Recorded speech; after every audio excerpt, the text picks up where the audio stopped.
Actually, I was invited by the king to the dinner at State House.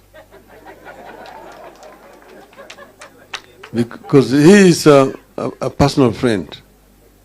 And we had worked with him and his foundation in rehabilitating Lake Naivasha, which was polluted and marine life was actually dying in Lake Naivasha. So we met first in Oslo with the Prime Minister, then Prime Minister of Norway. And he asked me what his foundation could do. Then there were 4 projects we proposed. There was Mau Conservation, Abadeas, Nairobi River, and Lake Naivasha. They opted for Lake Naivasha. And then he organized a dinner in his residence in London. And I went with a delegation from here. And he invited the companies there which market Kenyan flowers in British market. Tesco, Marks and Spencer, and several of those departmental stores. Immediately that evening, I was Minister Sally Kosgei. We had a pledge of 600,000 sterling pounds. By the morning, it was 1 million sterling pounds. Then he talked to the Dutch government and gave 6 million euros to rehabilitation of Lake Naivasha. And Lake Naivasha was rehabilitated thanks to then Prince Charles. So this matter was raised with him, and I was happy that Mr. Ruto raised it in his speech that day. And it's an ongoing conversation. Paul Mwita suggested a bipartisan approach of opposition and the government.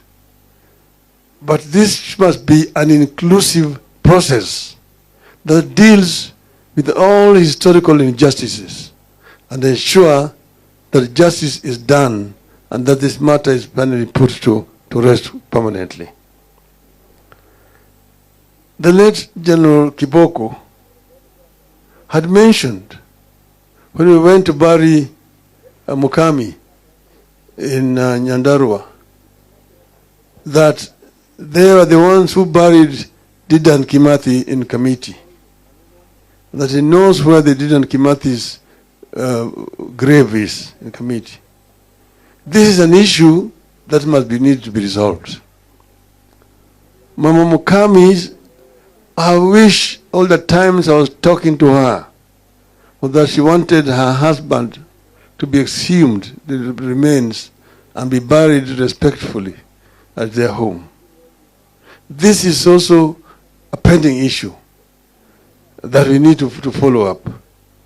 Because as General Kiboko said it, at the funeral there, later on he fell sick. I went to see him at Nairobi Hospital. He mentioned the same thing to me. But nothing happened, he then also died. As we are here ourselves, we want to ensure that this chapter is put to a proper close, satisfactorily. That those who sacrificed during their struggle, some of them who are dead, are remembered through their offsprings. And those who are now in their sunset years also are given support. The same way that the British government is doing to its war heroes. Those who fought in the Second World War, who are still alive today, don't worry about anything else. So this is what we should do ourselves so that we bring this chapter to a decent closure. And that's why I'm happy that this thing happened today. Gitu wrote a book, and he asked me to write the foreword, which I've written the foreword to the book which we are going to launch here today.